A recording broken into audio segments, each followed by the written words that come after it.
అందరికీ నమస్కారం. ఈరోజు తల్లికి వందనంకి సంబంధించి ఒక కొత్త అప్డేట్ రావడం జరిగింది. చాలామంది పిల్లలకి ఎలిజిబుల్ అయినప్పటికీ ఎలిజిబుల్ లిస్ట్‌లో కానీ, ఇనెలిజిబుల్ లిస్ట్‌లో కానీ పేరు రావడం జరగలేదు. కావున వీళ్ళందరికీ సచివాలయంలో గ్రీవియన్స్ అనేది రైజ్ చేయడం జరిగింది. ఆ గ్రీవియన్స్‌లో ప్రస్తుతం ఎలిజిబుల్ అని చూపిస్తున్నప్పటికీ పక్కన రిమార్క్స్ అనే కాలంలో నాట్ ఇన్ ద తల్లికి వందనం డేటా అని రావడం జరిగింది. దీనికి గవర్నమెంట్ ఏం చెప్తుందంటే, తల్లి ఆధారు పిల్లల ఆధార్‌తో ట్యాగ్ అవ్వలేదు అనేది ఒక కారణంగా చెప్తుంది.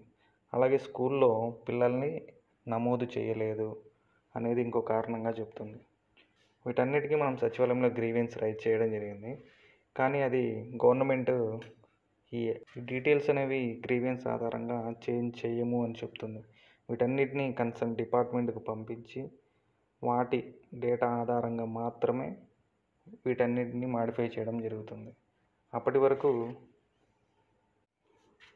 డేటాని వాళ్ళు సరిచేసి పంపించిన తర్వాత మాత్రమే వీళ్ళందరూ ఎలిజిబుల్ లిస్టులోకి రావడం జరుగుతుంది. అలాగే గవర్నమెంట్ రిలీజ్ చేసే 13,000 రూపాయలని లబ్ధి పొందగలరు. ఇప్పటికైనా తల్లిదండ్రులు ఒకసారి సచివాలయంకి వెళ్ళి హౌస్ హోల్డ్ మ్యాపింగ్లో కానీ, రేషన్ కార్డులో కానీ మీ పిల్లలు ఎక్కారా లేదా, అలాగే స్కూల్లో మీ పిల్లలు నమోదయ్యారా లేదా అని ఒక చైల్డ్ ఐడి తెలుసుకోవడం ద్వారా మనం కనుక్కోవచ్చు.